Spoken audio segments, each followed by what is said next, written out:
Se les invita a tomar asiento.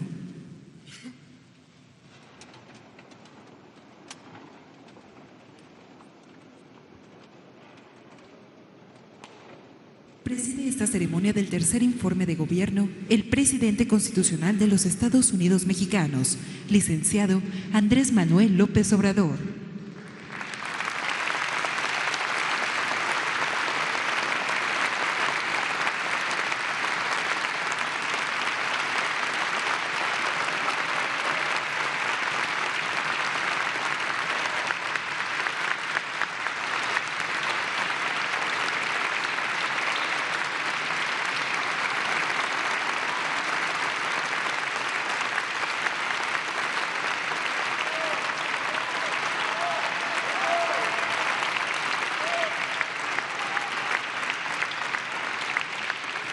El día de hoy nos acompañan el presidente de la Suprema Corte de Justicia de la Nación, el presidente de la Mesa Directiva de la Cámara de Diputados.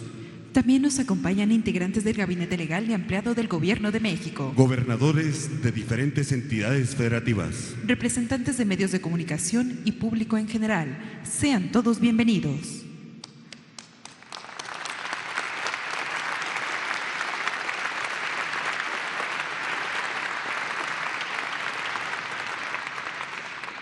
Escuchemos el mensaje que dirige el licenciado Andrés Manuel López Obrador, presidente constitucional de los Estados Unidos mexicanos.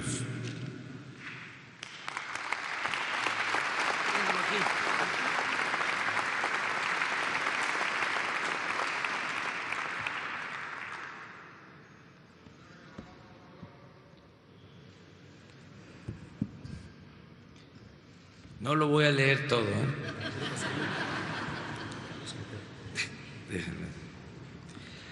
Amigas, amigos, me da mucho gusto que nos acompañen en este acto para rendir un informe al pueblo de México, a todas, a todos los mexicanos.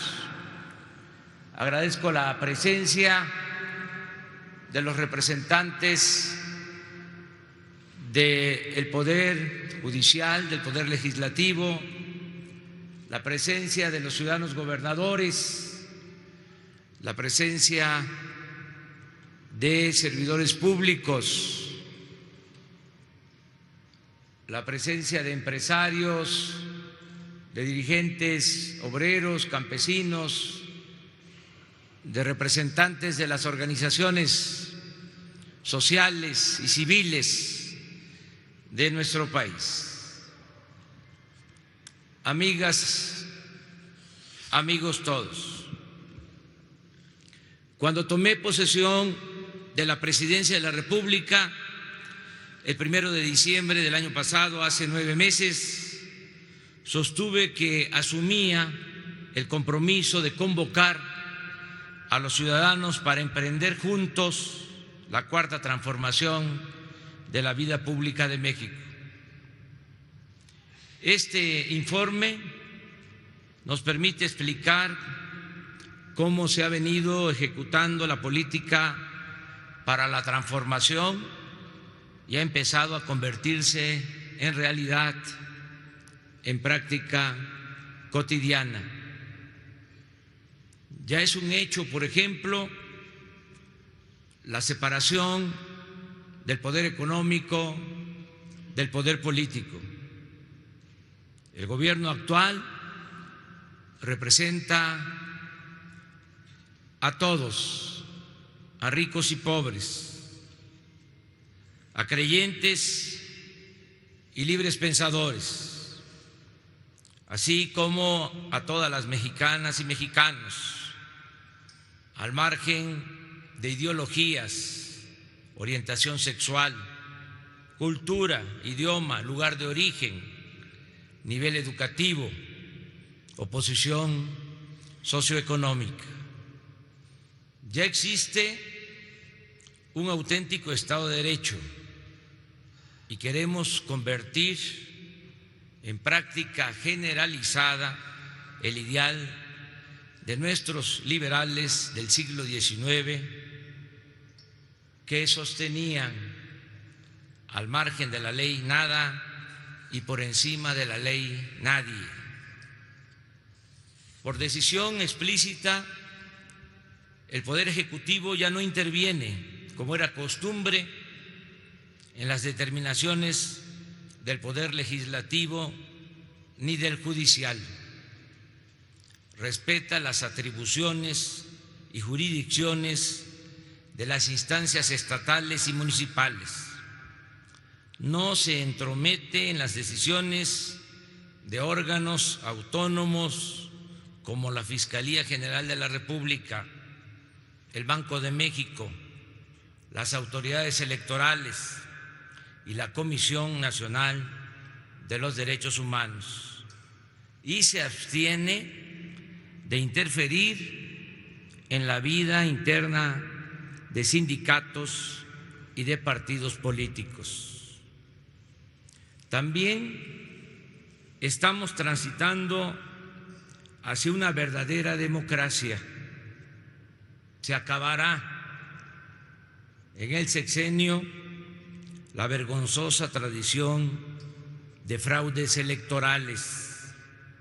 Las elecciones serán limpias y libres, y quien utilice recursos públicos o privados para comprar votos y traficar con la pobreza de la gente, o el que destine el presupuesto para favorecer a candidatos o partidos, irá a la cárcel sin derecho a fianza.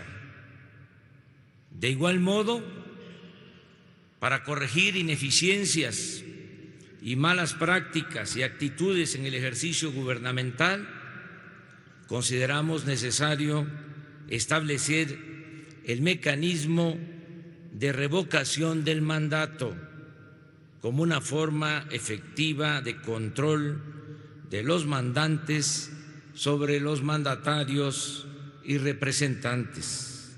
En consecuencia, espero que en el periodo ordinario de sesiones que hoy inicia, el Congreso apruebe la reforma constitucional que he propuesto en esta materia. Exhorto respetuosamente al Poder Legislativo a que elimine las trabas legales para la aplicación del método de la consulta popular y que cancele el fuero a servidores públicos, empezando por el fuero al presidente de la República. El Gobierno federal pone por encima el respeto a las libertades por sobre las prohibiciones, impulsa los comportamientos éticos y no las sanciones, y respeta escrupulosamente la libertad de elección de todos los ciudadanos en todos los aspectos, en posturas políticas e ideológicas, en creencias religiosas y en preferencias sexuales.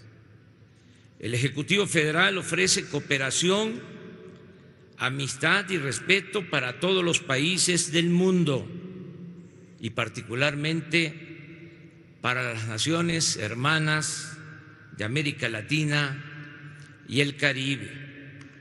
Tales lineamientos son especialmente evidentes en el caso de las naciones centroamericanas, a las que nos unen estrechos vínculos por vecindad, cultura e historia compartida.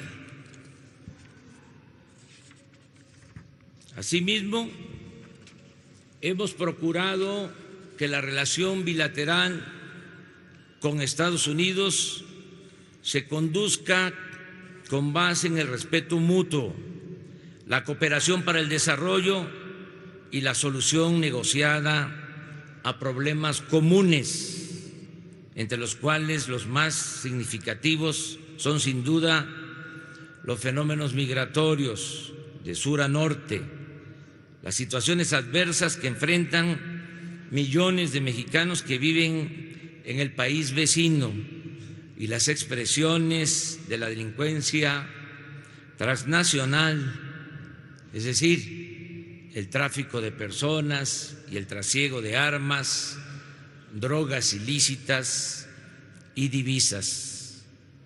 El actual gobierno federal defiende a los mexicanos en Estados Unidos con respeto a la soberanía del país vecino y con todos los instrumentos legales a su alcance.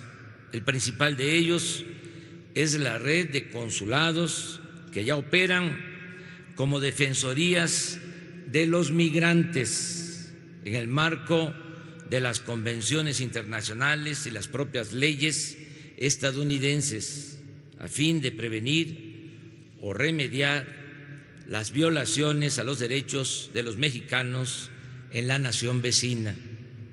Aquí expresamos de nuevo nuestras condolencias a los familiares de las víctimas del asesinato colectivo en El Paso, Texas. Reiteramos nuestra condena a ese crimen de odio motivado por el racismo y la xenofobia, y reiteramos la exigencia de que se aplique el más severo castigo al responsable de este abominable suceso. Mediante la negociación y el diálogo franco se busca involucrar, como se está haciendo, a los gobiernos de Estados Unidos y a los del llamado Triángulo del Norte centroamericano, Guatemala, Honduras y El Salvador, en la construcción de mecanismos de reactivación económica, bienestar y desarrollo a fin de desactivar el fenómeno migratorio. El propósito final de esta política es lograr que todas las personas puedan trabajar, estudiar y tener salud y bienestar en los lugares en los que nacieron o residen, que no se vean forzadas a abandonarlos por hambre o violencia y que únicamente emigren quienes deseen hacerlo por voluntad y no por necesidad. Así superamos con esta política en el mes de junio pasado la amenaza de imponer aranceles y una posible crisis económica y política mediante un acuerdo migratorio que nos obliga a ser más estrictos en la aplicación de la ley de la materia, sin violar derechos humanos y rescatando a nuestro favor el reconocimiento de que se atenderá este asunto sin usar la fuerza y la coerción, sino creando oportunidades de trabajo y bienestar para la gente en sus lugares de origen. Se está poniendo en práctica el olvidado mandato constitucional según el cual el Estado tiene la responsabilidad de promover y encauzar el desarrollo económico nacional. Existe aún la idea falaz de que el Estado no debe promover el desarrollo ni buscar la redistribución del ingreso, sino limitarse a crear las condiciones que permitan a los inversionistas hacer negocios y asumir que los beneficios se derramarían automáticamente al resto de la sociedad. Esta suposición se reveló cruelmente falsa durante el periodo neoliberal. La misma idea se aplicó en el Porfiriato y ello condujo a la revolución. Quizá la enseñanza mayor del modelo económico porfirista es que la apuesta por el progreso sin justicia es políticamente inviable y está condenada al fracaso. Su falla de origen consiste en pasar por alto que la simple acumulación de riqueza sin procurar su equitativa distribución produce desigualdad y graves conflictos sociales. La esencia de nuestra propuesta económica consiste en convertir la honestidad y la austeridad en forma de vida y de gobierno. Es un hecho demostrable que la crisis de México se originó por el fracaso del modelo económico neoliberal aplicado en los últimos 36 años y también por el predominio en este periodo de la más inmunda corrupción pública y privada.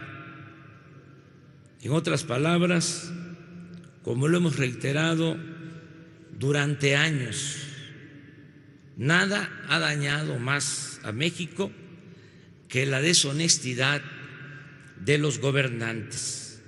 Y esa es la causa principal de la desigualdad económica y social y de la inseguridad y de la violencia que padecemos.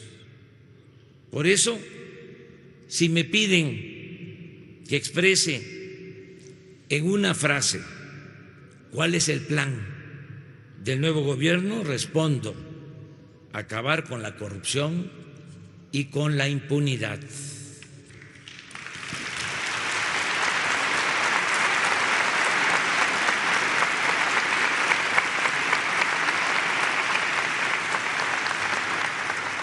En este objetivo hemos avanzado mucho. Por ejemplo, cuando llegamos al gobierno empezamos a enfrentar el robo de combustible, llamado coloquialmente huachicol.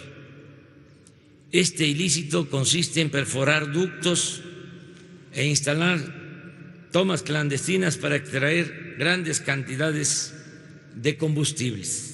Existían miles de esas tomas clandestinas al grado de que este ilícito se convirtió en un jugoso negocio para delincuentes y funcionarios. En noviembre del año pasado se robaron 80,000 barriles diarios de gasolinas, equivalente a 800 carros tanques por día. En 2018, esta cantidad de combustible robado a la empresa Petróleos Mexicanos significó una pérdida de alrededor de 60,000 millones de pesos. Pero nadie hacía nada por impedirlo. Por el contrario, en los sexenios anteriores, la Secretaría de Hacienda lo veía como algo normal y de antemano lo daba por descontado de la contabilidad pública. Y nos tocó decir basta. No fue fácil, porque los grupos delictivos hicieron rupturas premeditadas de tubos para dejar sin abasto a buena parte del país. Pero a pesar de esos sabotajes, con el apoyo de la gente que resistió la escasez de gasolinas durante 3 semanas y con la activa participación de las Fuerzas Armadas, hemos podido eliminar prácticamente esta actividad delictiva. Agrego que como parte de las acciones para acabar con el huachicol y en una de las primeras aplicaciones de la Estrategia Nacional de Paz, se impulsó el empleo y el bienestar entre la gente necesitada, que era usada como escudo y protección por las bandas huachicoleras a cambio de dejarles recoger de una toma clandestina un bidón de 20 litros de gasolina. Lamento mucho que en ese tiempo, cuando se estaba aplicando el plan contra este ilícito, ocurriera la explosión en el municipio de Tlahuelilpan, Hidalgo, en donde la operación de una toma clandestina causó la explosión y el incendio de una zanja o canal que se cobró la vida de 137 personas y provocó lesiones de diversas consideraciones a decenas más. Con todo este dolor a cuestas, hoy puedo informar que el robo de combustibles se ha reducido en un 94% y que ello nos permitirá recuperar 50,000 millones de pesos este año. Aprovecho también este mensaje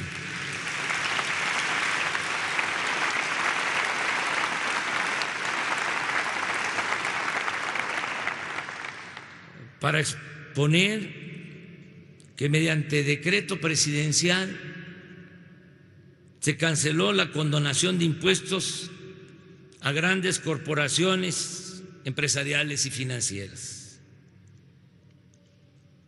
Tenemos que aplicar la ley por parejo. Ni huachicol arriba ni huachicol abajo.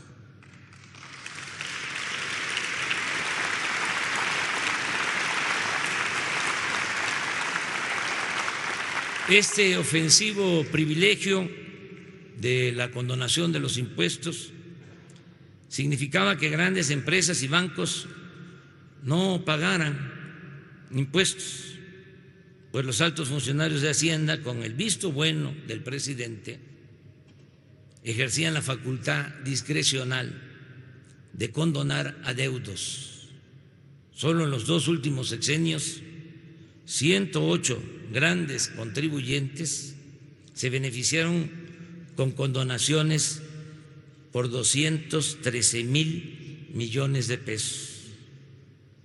Asimismo, hemos propuesto al Congreso que la expedición y uso de facturas falsas para evadir impuestos se convierta en delito grave. En apego al marco legal, el Gobierno federal ha concentrado funciones y tareas de las dependencias y ha reorientado los presupuestos dispersos a los programas que son verdaderamente significativos y de alto impacto social y económico. Las compras del gobierno, que equivalen este año, van a sumar 1 billón de pesos, se hacen de manera consolidada y bajo la coordinación de la Oficialía Mayor de la Secretaría de Hacienda y Crédito Público. En estos primeros 9 meses hemos conseguido ahorros por 145,000 millones de pesos.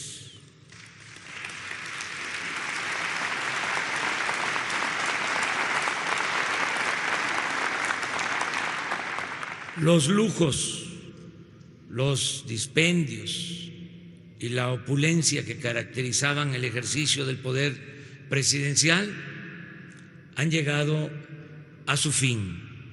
El gobierno actual ha eliminado los privilegios y prebendas de que disfrutaban los funcionarios de alto nivel. Había en el Ejecutivo Federal funcionarios que ganaban hasta 700,000 pesos mensuales.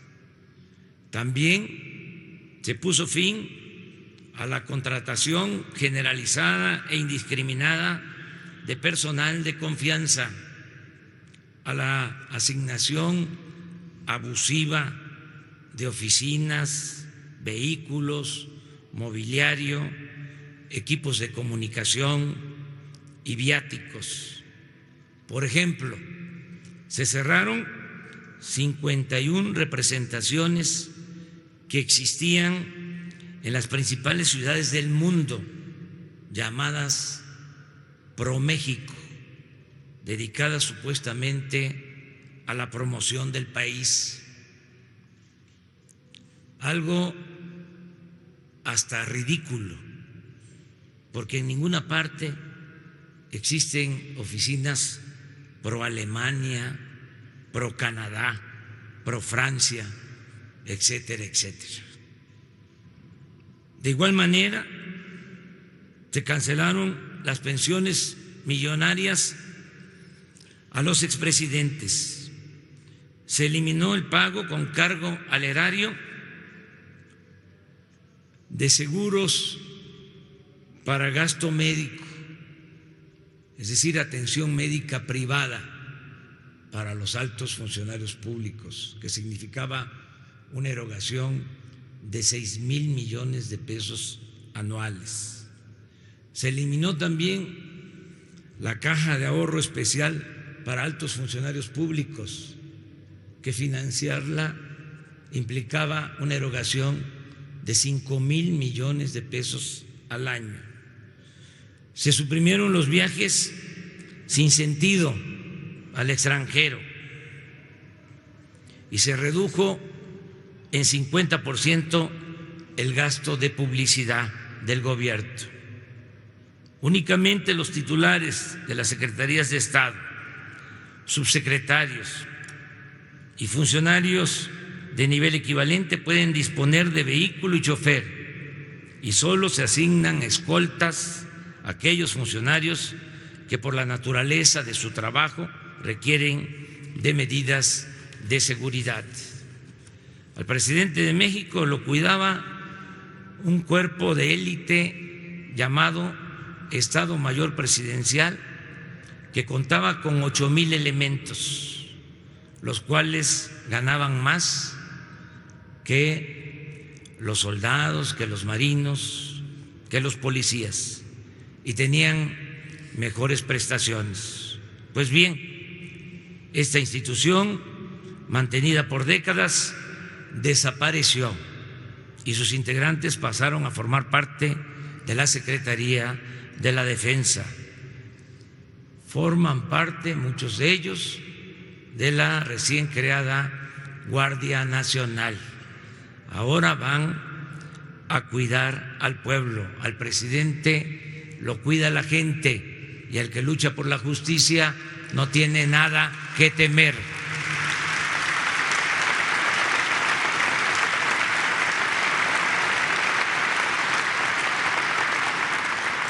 En el Poder Ejecutivo, los servidores públicos tienen prohibido viajar en aviones y helicópteros privados. Era el colmo que se usaban los helicópteros hasta para ir a jugar golf. Eso se terminó. Ya están en venta el avión presidencial y otras aeronaves, 71 aviones y helicópteros que estaban al servicio de los altos funcionarios públicos. La austeridad nuestra, para tenerlo claro, se inspira en el criterio del presidente Juárez, que decía, leo textualmente: bajo el sistema federativo, los funcionarios públicos no pueden disponer de las rentas sin responsabilidad, no pueden gobernar a impulsos de una voluntad caprichosa, sino con sujeción a las leyes.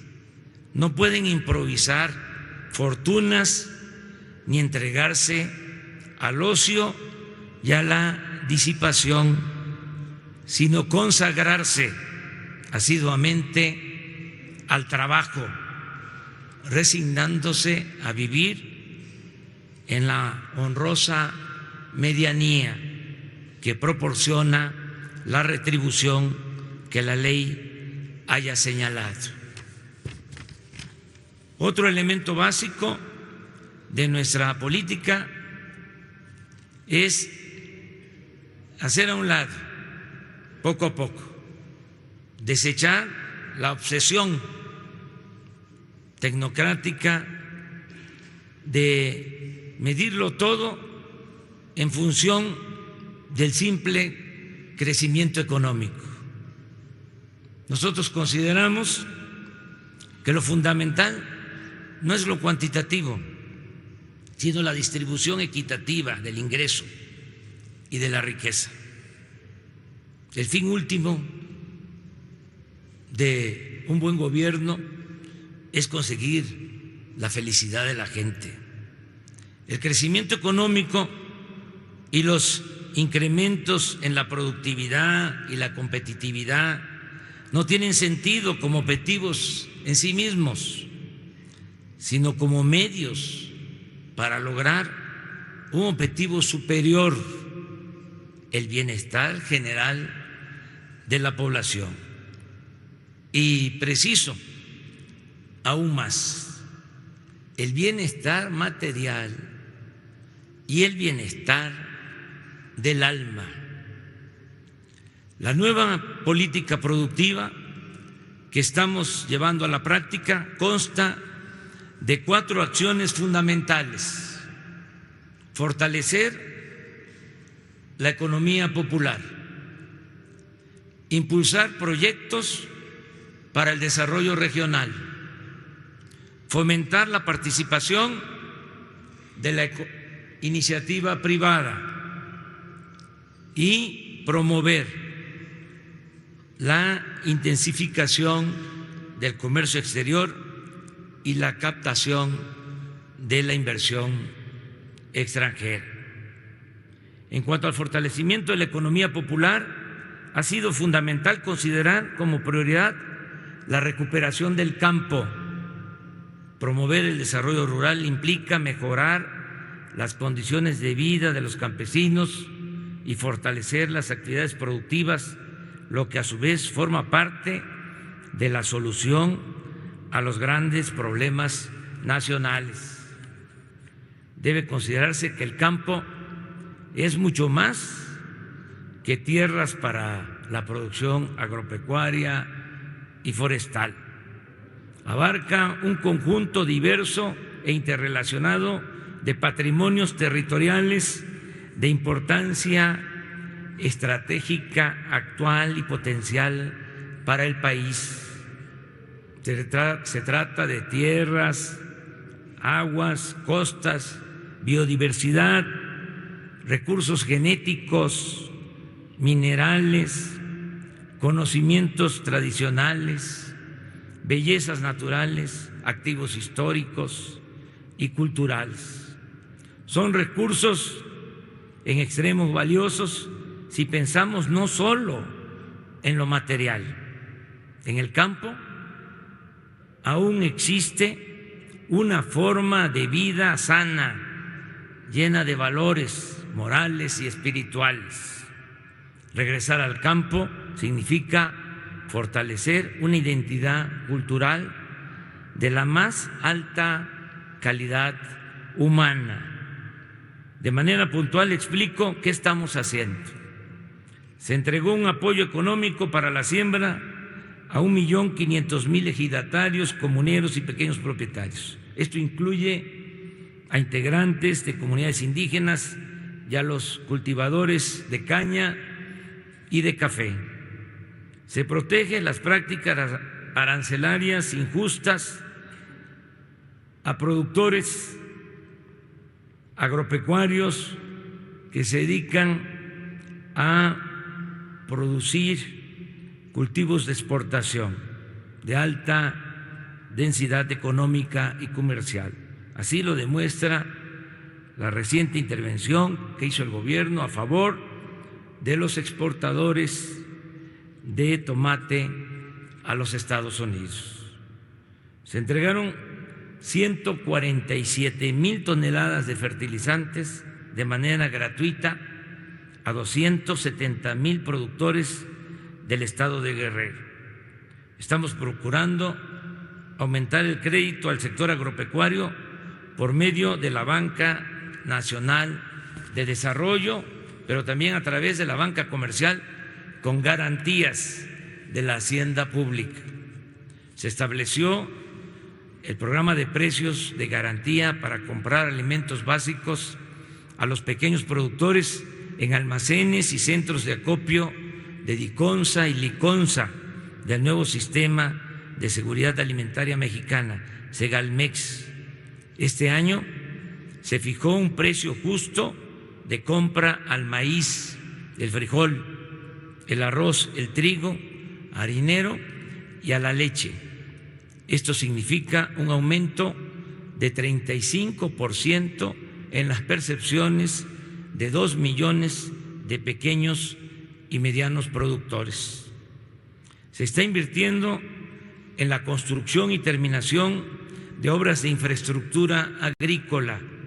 Están en proceso de ejecución presas y canales de riego en los estados de Jalisco, Nuevo León, Sonora, Michoacán, Nayarit y Sinaloa, entre otros.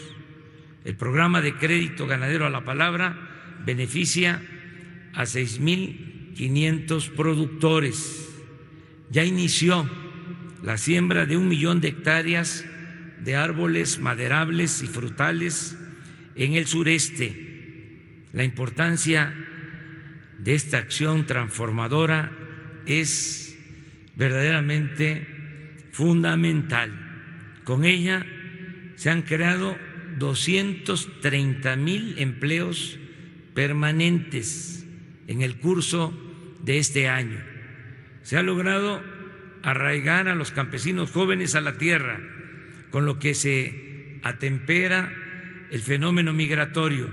Se produce madera, fruta y otros alimentos. Se rehabilita la selva y el bosque. Se rescata y protege la flora y la fauna nativa. En fin, se siembra vida, como se llama el programa. Estamos evitando la sobreexplotación de los mantos acuíferos mediante el impulso al crecimiento poblacional en el sureste, que es donde se cuenta con cerca del 70% del agua del país, reconvirtiendo también cultivos por otros que requieren menor consumo de agua e impulsando la tecnificación y el revestimiento de la infraestructura existente de riego para aprovechar mejor los recursos hidráulicos. Se está fomentando con criterios de sustentabilidad la actividad pesquera y la acuacultura. Este plan inició con el apoyo a pescadores mediante la simplificación de trámites, con la obtención de permisos de pesca, con reglas claras de conservación de especies y con ayuda económica directa a pescadores. En suma, estamos rescatando el campo del abandono al que fue condenado por la política neoliberal, y una vez que se obtenga más crecimiento económico, cuando se fortalezcan las finanzas públicas, se dará un apoyo aún mayor a los productores nacionales mediante subsidios y créditos para alcanzar la soberanía alimentaria, es decir, para dejar de comprar en el extranjero lo que consumimos. Como complemento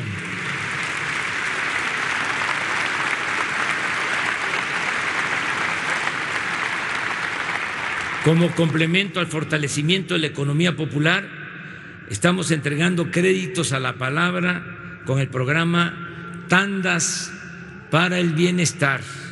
Hasta el día de hoy se han otorgado 344,000 créditos sin intereses, sin papeleos, a pequeños comerciantes, empresarios, artesanos y a quienes se ganan la vida como pueden en la llamada economía informal. Avanza en los municipios de Oaxaca la construcción de caminos de concreto. 45 de ellos están en proceso y el año próximo se abrirán 50 frentes más. Nosotros entregamos los recursos a las autoridades de usos y costumbres, ellos manejan con honestidad el presupuesto y se da empleo a mujeres y hombres de los mismos pueblos. Con estas pequeñas pero importantes obras se aminora la migración y se fortalece la vida familiar y comunitaria. Debe reconocerse que un factor principal, verdaderamente importante para el fortalecimiento de la economía promovida desde abajo, con la gente y para la gente, ha sido la aportación de nuestros héroes vivientes, los migrantes mexicanos, quienes en los primeros 6 meses de este año enviaron remesas a sus familiares por 16,845 millones de dólares, el monto más alto que se ha registrado en toda la historia del país. Las remesas son la principal fuente de ingresos de México. Aquí sí, yo lo promuevo. Un aplauso a nuestros migrantes.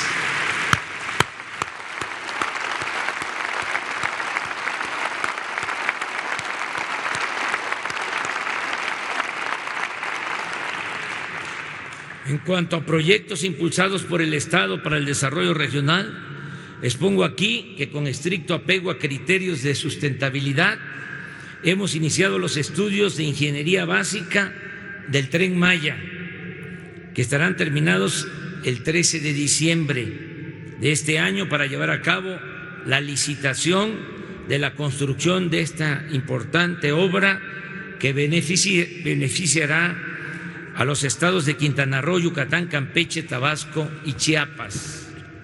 En cuanto al desarrollo integral del Istmo de Tehuantepec, se trabaja ya en la ampliación del puerto de Salina Cruz y se hará lo mismo con el de Coatzacoalcos. También inició la modernización de las vías del tren de carga de contenedores que conectará las costas del Océano Pacífico con el Golfo de México. Se ha llevado a cabo la consulta a las comunidades para su aceptación e integración al proyecto y se están atendiendo sus demandas. Hay apoyo de las comunidades. No estamos haciendo nada en contra de la voluntad de los ciudadanos. Tengamos presente que esta angosta franja de 230 kilómetros de nuestro territorio será una vía de comunicación parecida al Canal de Panamá y con mayores ventajas. Tendremos ahí disponibilidad de gasolinas y diésel de las refinerías de Salina Cruz y Minatitlán. Se utilizarán los ductos ya existentes de Pemex para transportar gasolinas, diésel y gas. Se cuenta con energía eléctrica suficiente y a ello debe agregarse que se establecerá en el Istmo una zona libre o franca. Se reducirán los impuestos y el precio de los energéticos para propiciar la instalación de parques industriales que generen suficientes empleos y buenos salarios. Nos llevó algún tiempo cancelar los compromisos contraídos en la pasada administración para la construcción del aeropuerto en el lago de Texcoco, pero afortunadamente ya se liquidaron los bonos y todos los contratos pendientes con las empresas. Ya terminamos de cumplir con el compromiso de que no íbamos a quedar a deber absolutamente nada en cuanto a esta obra iniciada.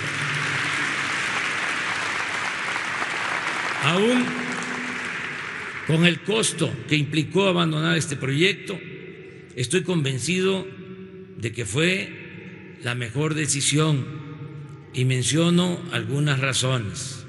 En ese sitio, en el lago de Texcoco, la terminal aérea habría estado condenada a sufrir de constantes hundimientos.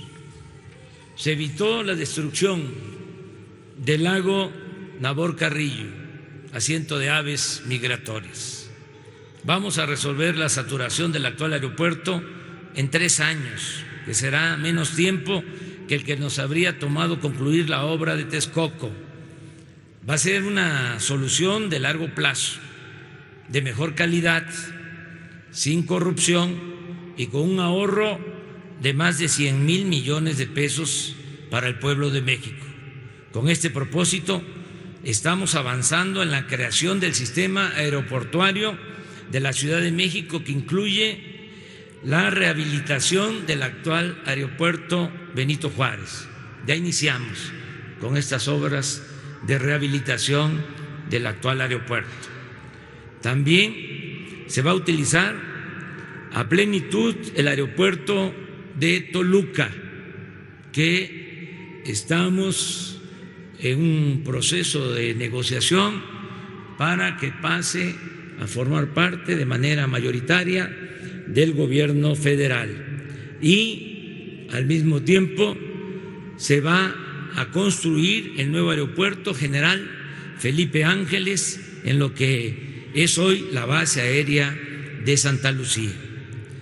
Desde enero pasado se inició el programa de la zona libre o franca a lo largo de los 3,180 kilómetros de frontera con Estados Unidos. En esa franja se redujo el impuesto sobre la renta al 20%, el IVA pasó del 16 al 8%, los combustibles se abarataron y aumentó al doble el salario mínimo. Se creó la empresa Telecomunicaciones e Internet para Todos, filial de la Comisión Federal de Electricidad, y se obtuvo ya la concesión para ofrecer servicio de Internet sin fines de lucro en todo el país.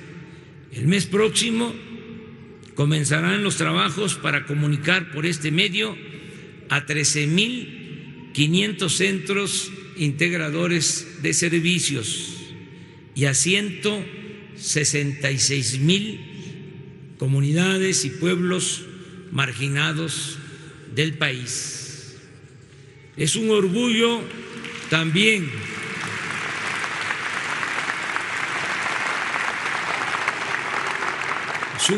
informar que por primera vez en 14 años detuvimos la caída progresiva en la producción de petróleo. Les recuerdo que en 2004 se llegó a producir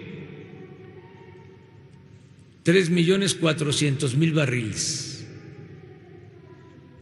y desde entonces hasta diciembre del año pasado, año con año, 14 años, se fue cayendo la producción a llegar a 1,670,000 barriles, de 3,400,000 en 14 años a 1,670,000 barriles. El año pasado nada más se perdieron 200,000 barriles.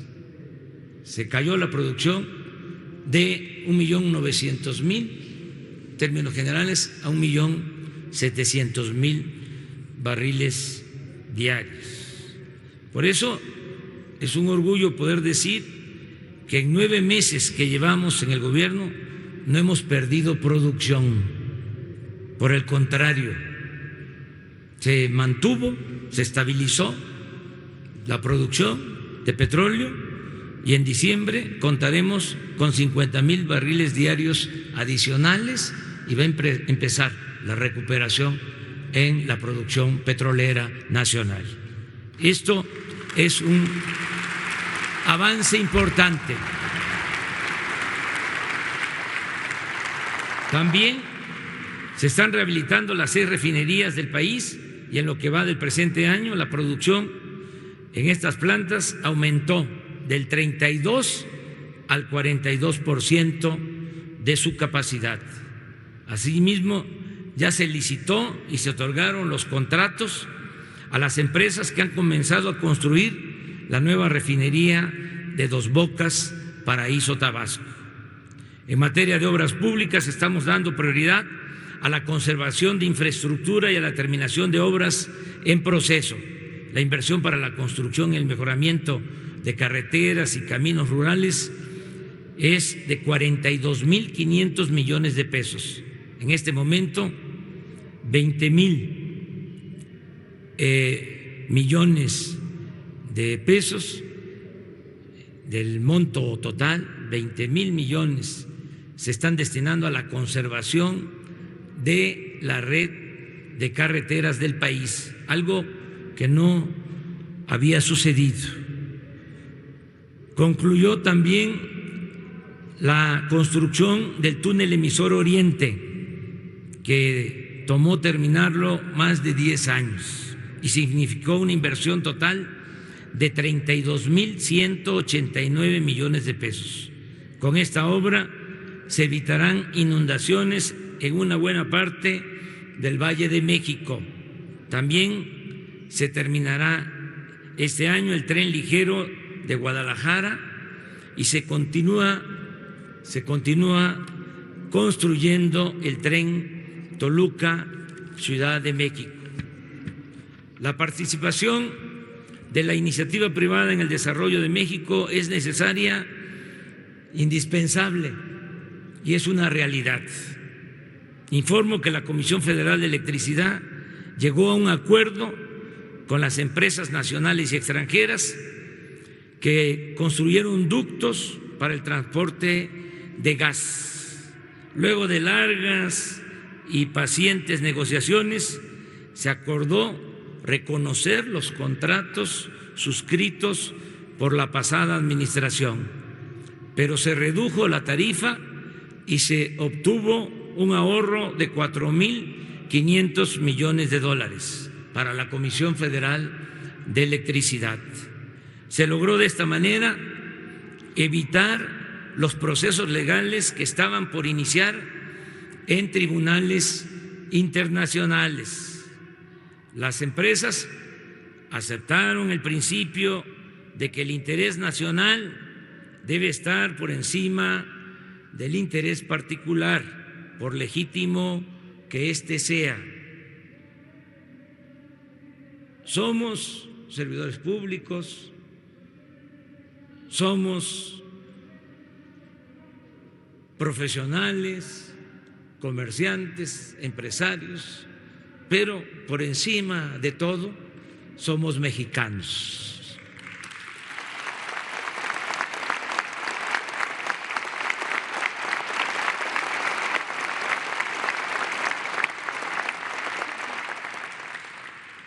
Agradezco la colaboración de Carlos Slim, presidente del Grupo Carso, y la importante intermediación de Carlos Salazar y Antonio del Valle, representantes del Consejo Coordinador Empresarial y del Consejo Mexicano de Negocios.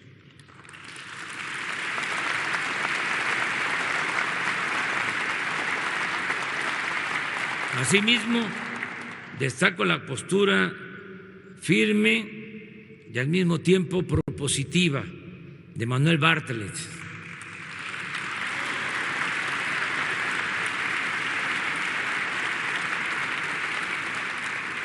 Con este arreglo queda garantizado para los últimos 20 años el abasto de gas, materia prima fundamental para la generación de energía eléctrica y para el desarrollo de México. En cuanto a la llegada de inversión extranjera, vamos bien. En los primeros 6 meses de este año se captaron 18,000 millones de dólares, la cifra semestral más alta en toda la historia. Ya somos el principal socio comercial de Estados Unidos por una circunstancia, hay que decirlo también, muy especial. Esperemos que ese asunto se resuelva lo más pronto posible para la tranquilidad de todos, para la estabilidad económica y financiera en el mundo. Consideramos, ese es nuestro pronóstico, que el Congreso de Estados Unidos y el de Canadá aprobarán el nuevo tratado comercial y de esa manera se fortalecerá aún más la economía de nuestro país y de América del Norte. En el segundo trimestre del año, el país obtuvo un superávit de 5,143 millones de dólares en su cuenta corriente, el mayor desde que se iniciaron los registros en 1980, según me informó el ciudadano secretario de Hacienda, aquí presente. En julio, las exportaciones llegaron a más de 39,000 millones de dólares, un incremento en relación con el mismo periodo, con el mismo mes del año pasado, del 7%. La nueva política económica significa también mantener finanzas públicas equilibradas, sanas, no deficitarias, es decir, no gastar más de lo que ingresa a la hacienda pública. Al cierre de este año vamos a cumplir con la meta de superávit primario del 1% del Producto Interno Bruto. Informo de manera puntual que no hemos aumentado impuestos en términos reales y que no se han creado nuevos gravámenes. No ha crecido ni crecerá en este año y estamos enviando el presupuesto, está por enviarse el presupuesto al Congreso, tenemos de plazo el día 8 de este mes y estamos proyectando que no aumente la deuda pública. En julio, la inflación anual fue de 3,8%, la más baja desde diciembre de 2016. No han aumentado en términos reales los precios de las gasolinas, del diésel, del gas y de la electricidad. Durante el tiempo que llevamos en el gobierno, el peso ha resistido fuertes presiones externas por las circunstancias a las que hice referencia y se ha mantenido estable en relación con el dólar, mientras que la mayoría de las monedas emergentes se han depreciado. En diciembre de 2018 a julio de 2019, de diciembre de 2018 a julio de 2019, las reservas internacionales han crecido en 54,200 millones de dólares. En julio el índice de confianza del consumidor se ubicó en 104 puntos, nivel que no se alcanzaba desde hace más de 10 años. Ese mismo mes, las tiendas de autoservicio y departamentales reportaron un incremento del 1,2% en las ventas en relación con el mismo mes del año pasado. La bolsa de valores se ha mantenido estable. En el tiempo que llevamos en el gobierno ha aumentado en 2%. Tenemos finanzas públicas sanas. La recaudación de impuestos aumentó en 2,6% en comparación con el año pasado. La economía está creciendo poco, es cierto, pero no hay recesión. Además, ahora es menos injusta la distribución del ingreso, es decir, hay más desarrollo y hay más bienestar. El objetivo más importante del gobierno de la Cuarta Transformación es que en 2024 tengamos una sociedad mejor, que la población esté viviendo en un entorno de bienestar. Vuelvo a proclamar, por convicción, por humanismo, que por el bien de todos, primero los pobres. Solo una sociedad justa,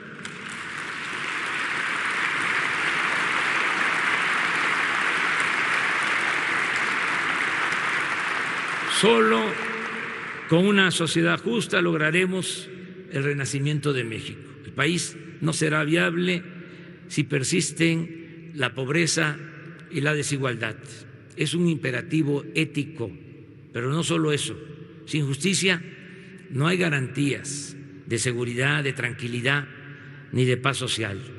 Dejemos a un lado la hipocresía neoliberal y reconozcamos que al Estado le corresponde atemperar las desigualdades sociales. No es posible seguir omitiendo la justicia social de las obligaciones de gobierno.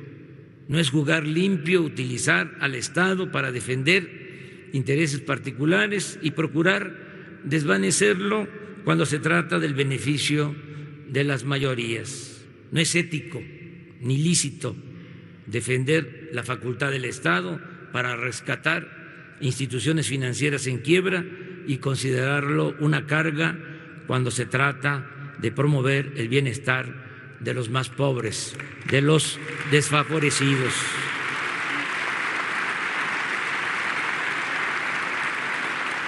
De manera resumida, informo lo siguiente.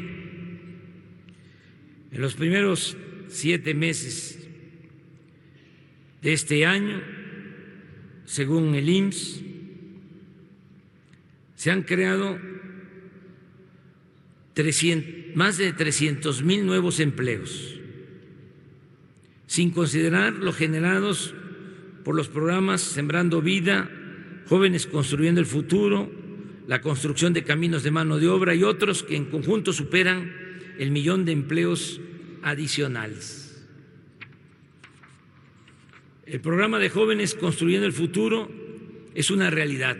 Hasta hoy están trabajando como aprendices 930,000 jóvenes que antes eran discriminados y tratados como ninis, porque ni estudian ni trabajan.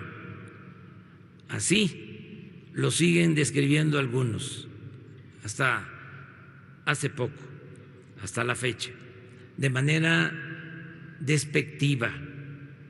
El próximo año, o a más tardar en 2021, ningún joven se quedará fuera del trabajo o del estudio. Nunca más se le dará la espalda a los jóvenes o se les condenará a la marginación y al olvido.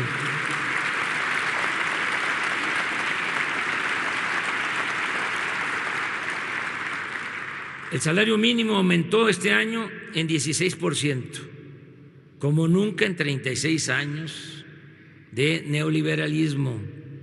Y según el Instituto Mexicano del Seguro Social, en julio, el promedio del salario obtenido por los afiliados en esa institución fue de 11,580 pesos mensuales, la cantidad más alta registrada en toda la historia de nuestro país.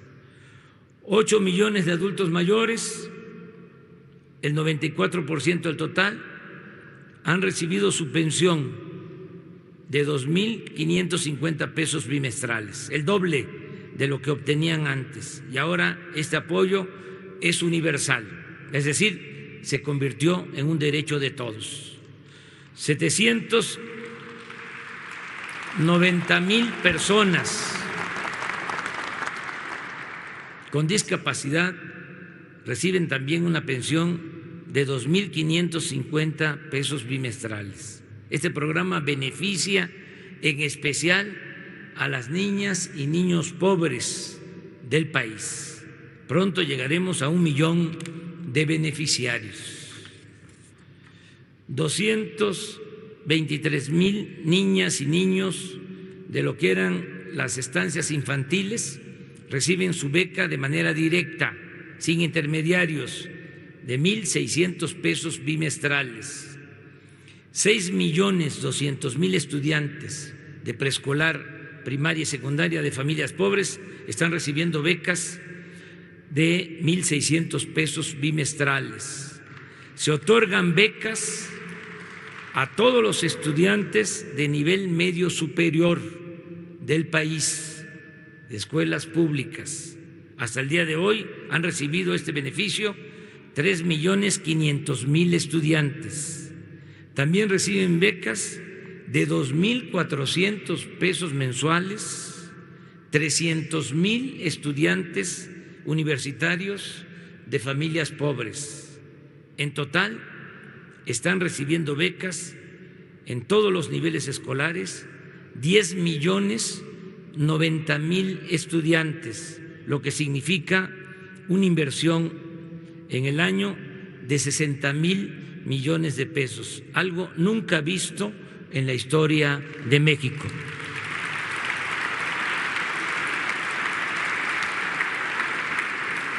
Todos los recursos que entrega el gobierno mediante los programas sociales y de bienestar llegan directamente a los beneficiarios.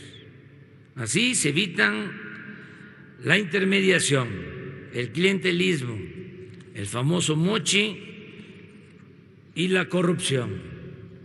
Ya se canceló la mal llamada reforma educativa y estamos dialogando con maestros, maestras, padres de familia, para mejorar la calidad de la enseñanza en todos los niveles de escolaridad. Con el nuevo ciclo escolar comenzó el programa La Escuela es Nuestra, que consiste en entregar el presupuesto para la construcción, reparación de aulas y mantenimiento de las escuelas públicas a los comités escolares de administración participativa, formados por alumnos, maestros y madres y padres de familia de cada plantel educativo. Se va a hacer de manera directa este programa, se van a entregar los apoyos sin intermediarios. Cada escuela va a recibir su presupuesto, desde la tesorería de la Federación hasta la escuela. Con ese propósito, desde este fin de semana se están celebrando 26,000 asambleas de padres de familia y maestros para la formación de los comités. Tenemos que gobernar entre todos. La democracia es gobierno del pueblo, para el pueblo y con el pueblo. El propósito es que no pase el dinero por muchas manos, por muchas instancias gubernamentales o por asociaciones civiles o no gubernamentales, sino que llegue directo al beneficiario. Esta fue una recomendación de mis asesores, la gente del pueblo, que me decía: si se gana, licenciado, procure, así de manera muy coloquial, que lo que nos mande, que el apoyo no llegue por el gobierno, porque se lo clavan. Mejor entréguelo directo. Y eso es lo que estoy haciendo.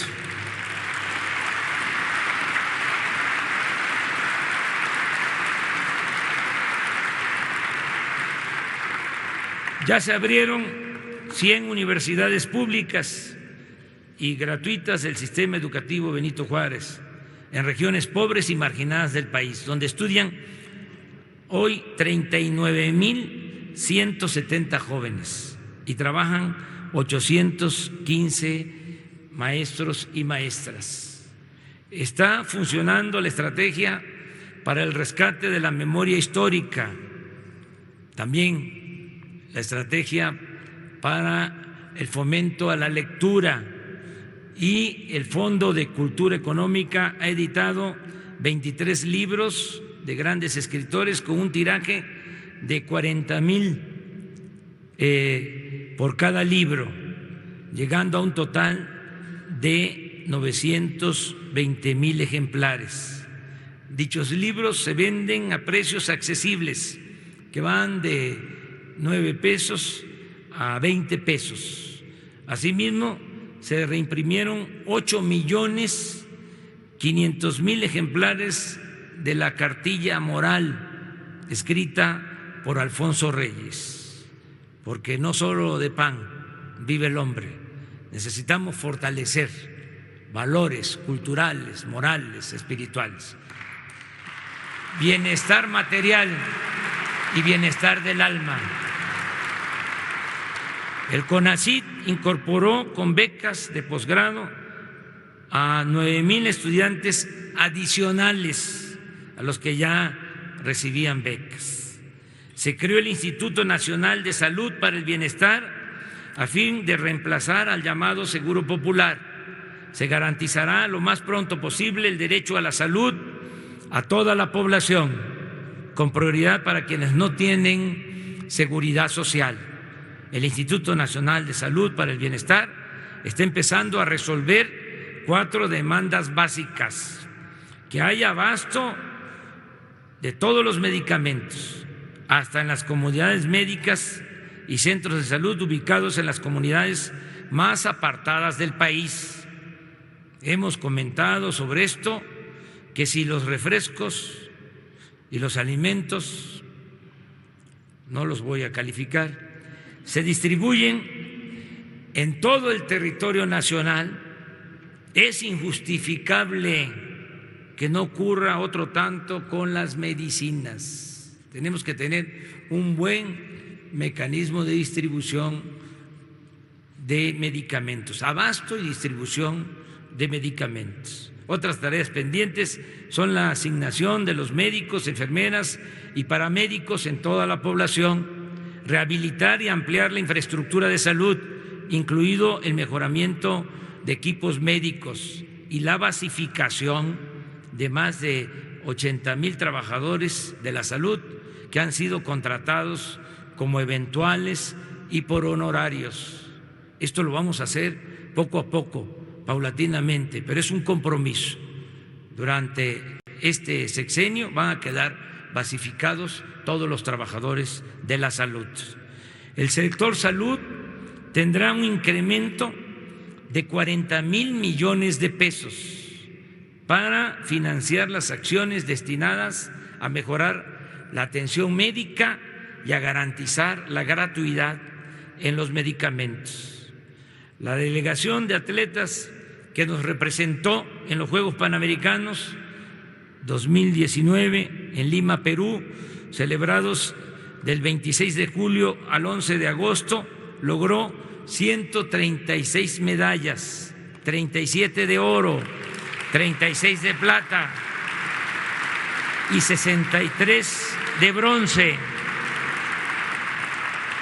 El mayor número de medallas obtenido en competencia fuera de México. A los 544 atletas y a sus entrenadores se les otorgaron apoyos económicos por un año. Se les entregó todo para que puedan en un año contar con apoyos suficientes, seguir entrenando y participar en los Juegos Olímpicos de Japón y obtener también buenos resultados.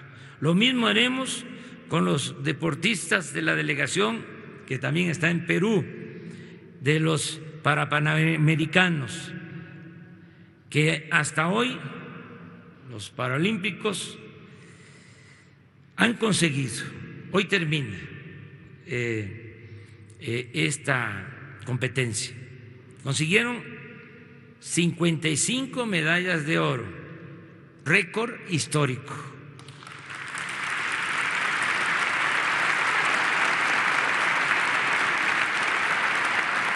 58 de plata, 45 de bronce, 158 en total. A ellos también les vamos a dar su apoyo, igual que a todos los deportistas. Para que regresen, se les va a entregar también su apoyo. Los recursos que se entregan a deportistas y a los pueblos más pobres de México se están obteniendo de la venta de bienes incautados a la delincuencia común y de cuello blanco. Se están vendiendo, hay subastas de joyas, ranchos, residencias, vehículos, barcos, aviones y, como se dice técnicamente, numerarios, dólares, que se entregan a las comunidades más pobres y en este caso a deportistas. Estos apoyos los entrega un instituto que se acaba de crear, se llama el Instituto para devolverle al pueblo lo robado.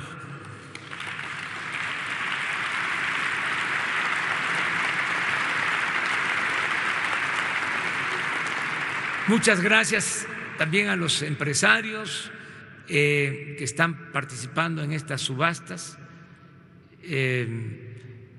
Aquí aprovecho para hacer un reconocimiento al empresario Bremer, que adquirió una de las casas, las residencias, y ese dinero se entregó a deportistas. No sé si lo invitamos, ni siquiera lo invitamos, pero bueno, ahí se va a enterar que ya le reconocimos su gesto, como a otros empresarios y fundaciones que nos están ayudando con este propósito. La apertura al pueblo de la antigua residencia oficial de Los Pinos ha sido un éxito. La que era mansión presidencial ha sido visitada por 1.600.000 personas y ya se está elaborando el proyecto para convertir este espacio, esto en coordinación con el gobierno de la ciudad. Se va a convertir el bosque de Chapultepec, más terrenos donde se encontraba la fábrica de armas del ejército, en un espacio artístico y ecológico con una extensión de 800 hectáreas, que pronto será uno de los sitios culturales más importantes del mundo.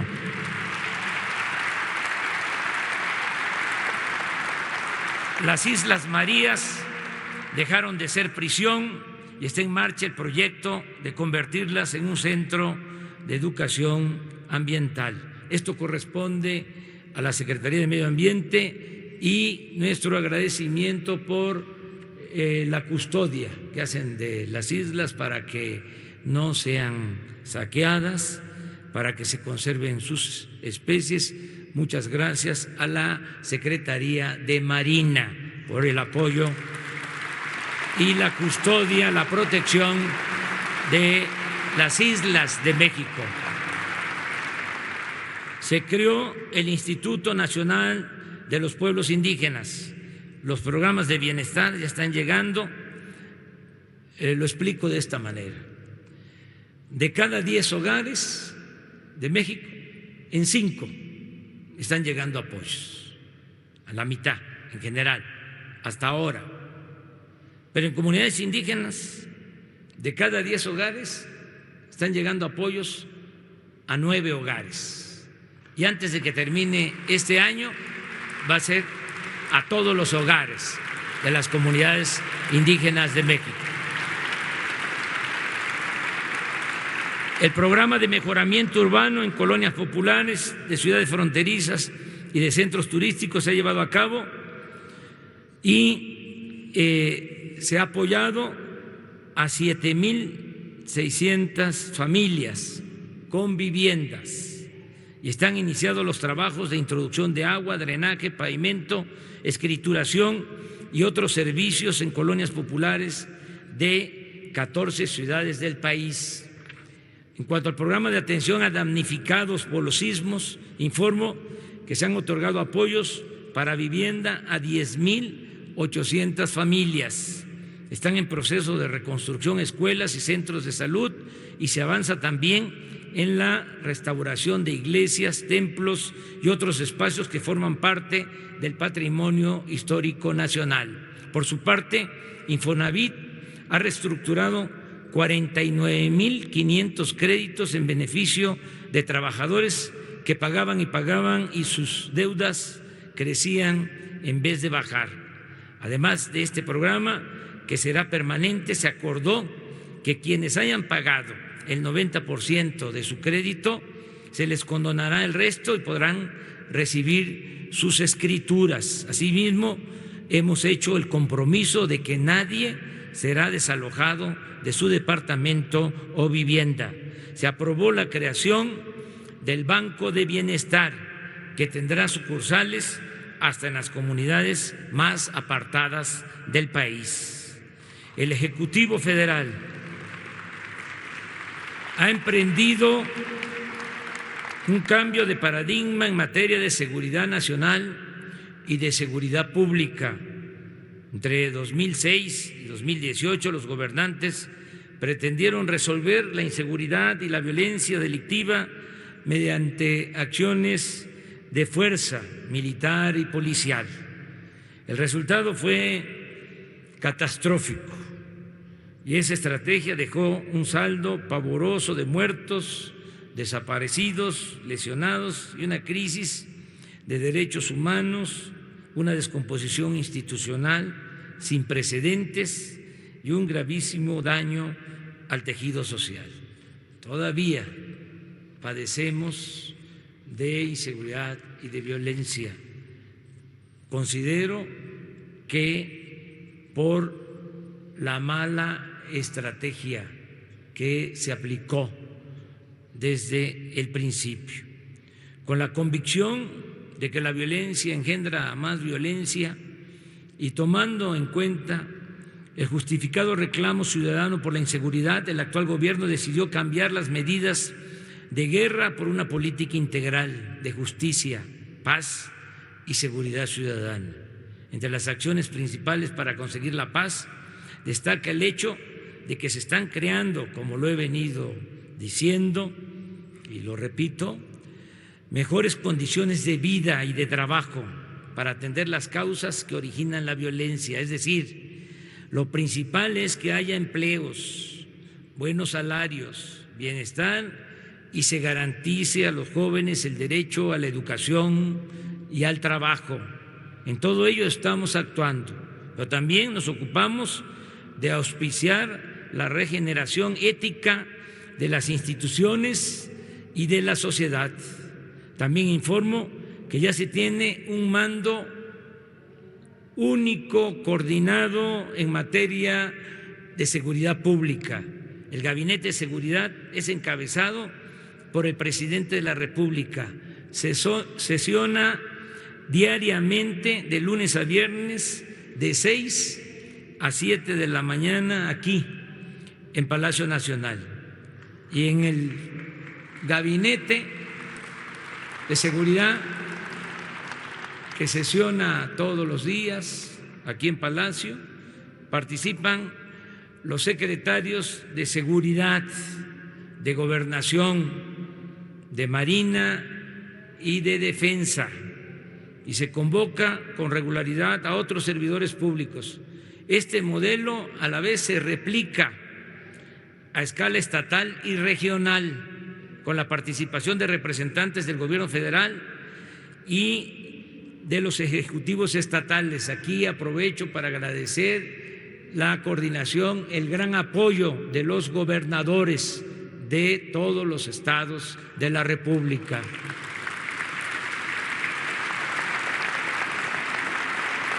No tenemos diferencias en este tema, en esta materia. Estamos trabajando unidos los gobiernos estatales y el gobierno federal. No hay motivo para divisiones, mucho menos cuando se trata de garantizar la seguridad del pueblo. Muchas gracias a los ciudadanos gobernadores y a la gobernadora y jefa de gobierno de la Ciudad de México.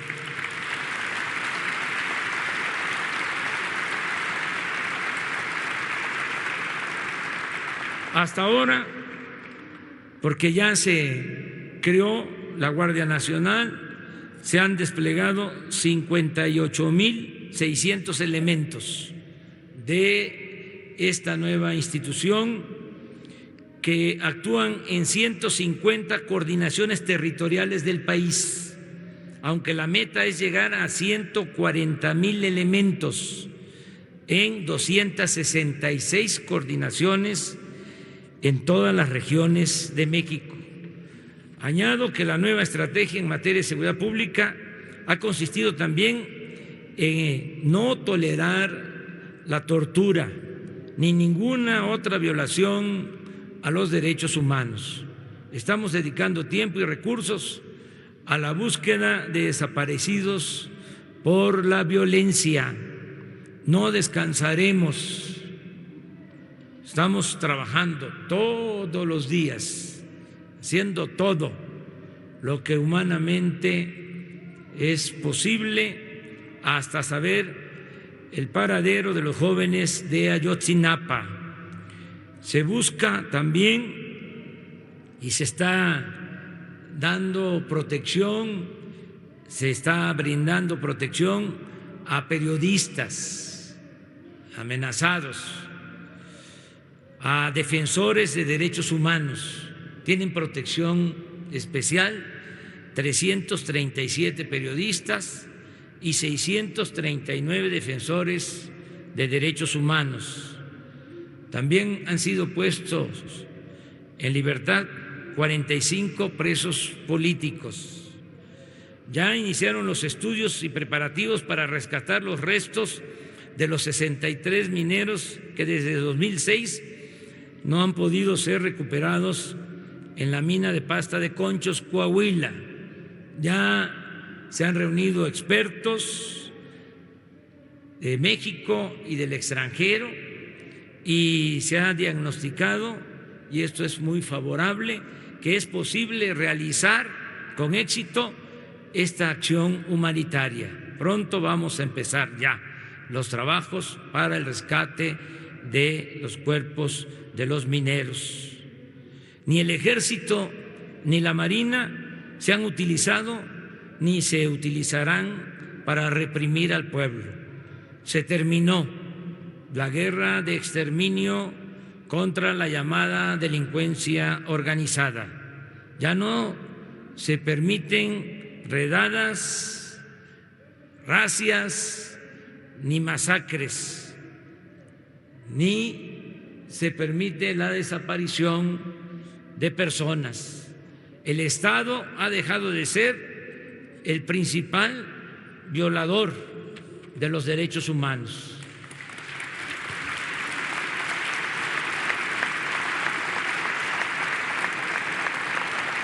Quiero agradecer el apoyo y la lealtad de las Fuerzas Armadas, que han aceptado el desafío de garantizar la seguridad pública sin violar los derechos humanos, con el uso regulado, adecuado de la fuerza. No olvidemos, y esto aplica muy bien porque si conocemos la historia sabemos que nuestro ejército surge de la Revolución Mexicana. Es un ejército que surge del pueblo. El marino y el soldado es pueblo uniformado.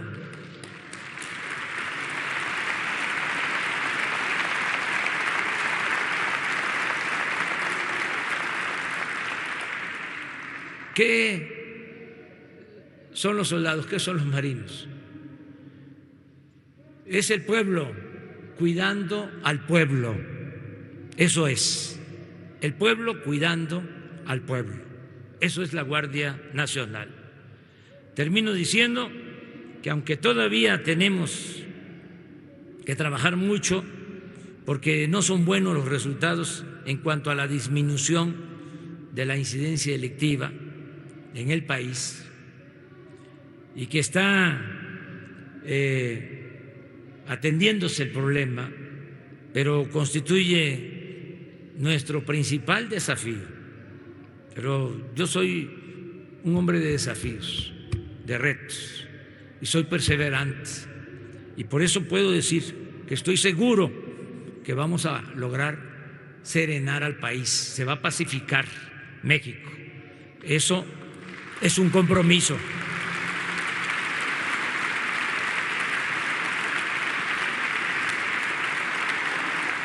Lo vamos a lograr con el trabajo coordinado de todo el gobierno, como lo estamos haciendo, cerrando filas, todos juntos.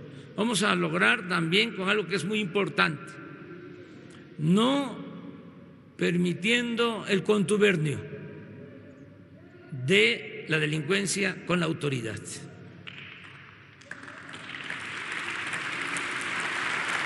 Cero impunidad. Separando muy bien, marcando la línea, la frontera. Por un lado la delincuencia y por otro lado la autoridad. Nada de mezclar delincuencia con autoridad. Eso se termina. El que se meta a proteger a delincuentes va a ir a la cárcel sin derecho a fianza. Ya no hay influyentismo.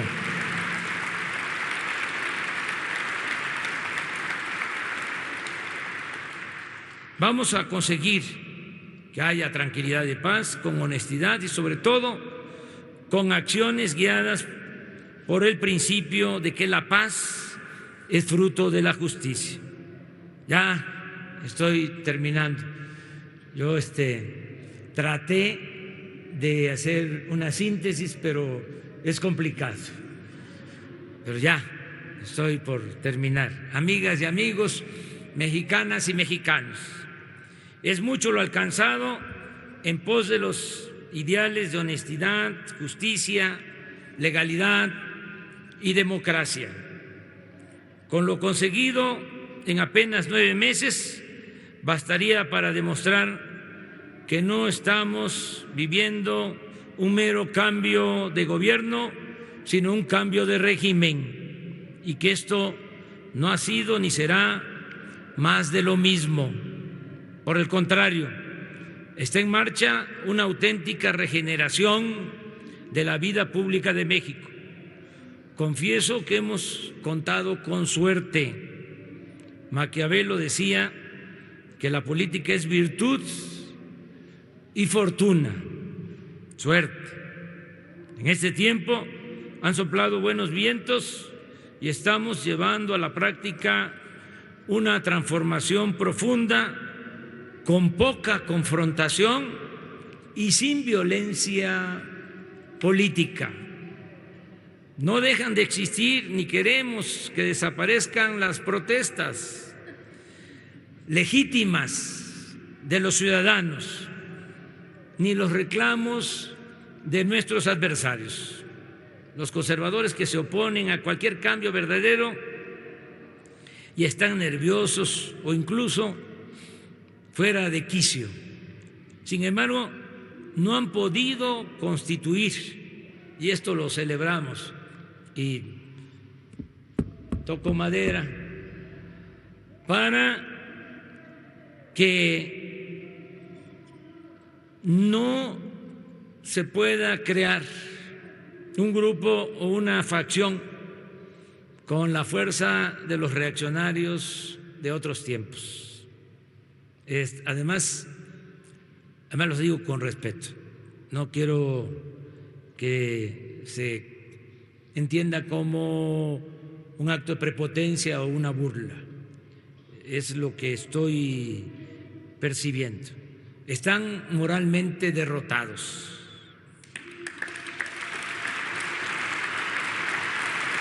Presidente Juárez decía, tenía una frase, el triunfo de la reacción, decía, es moralmente imposible. Están moralmente derrotados porque no han tenido oportunidad de establecer un paralelo entre la nueva realidad y el último periodo neoliberal caracterizado por la prostitución y el oprobio, que se ha convertido en una de las épocas más vergonzosas en la historia de México. Si seguimos actuando en forma ética y aplicando con voluntad firme la política de moralizar la vida pública, nada ni nadie podrá detener la aplicación del principio supremo de la soberanía del pueblo, y el interés nacional se impondrá a los hombres ambiciosos, seducidos por el falso brillo de lo material y lo mezquino. Afortunadamente, mientras los que se oponen al cambio viven aturdidos y desconcertados, la mayoría de los mexicanos apoya la transformación y están contentos, feliz, feliz, feliz.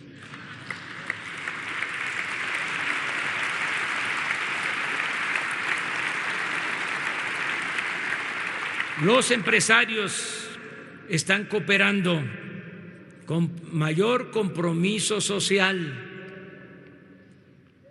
invierten, crean empleos, aceptan utilidades razonables y pagan sus contribuciones. Todo ello me mantiene optimista, pero sin aflojar el paso, porque el poder es humildad y deber, y no tengo derecho a fallar. Además, esto lo comparto con ustedes y con millones de mexicanos. Es una dicha enorme en estos tiempos, vivir en estos tiempos para servir a México. ¡Que viva México! ¡Viva México! ¡Viva México!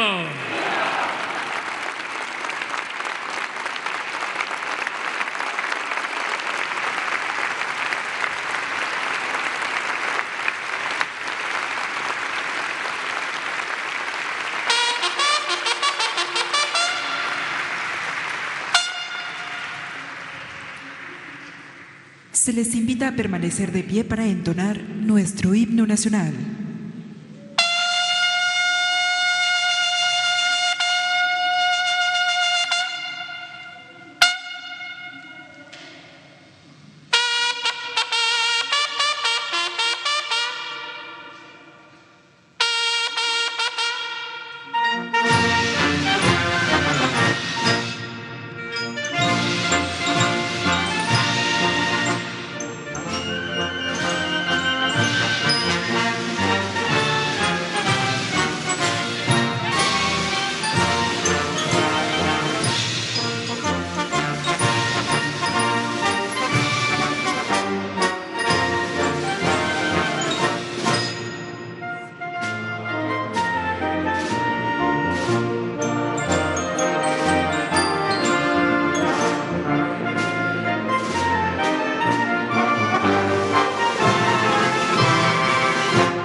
El presidente de la República se dirige a la escolta de bandera para despedirse de nuestro lábaro patrio.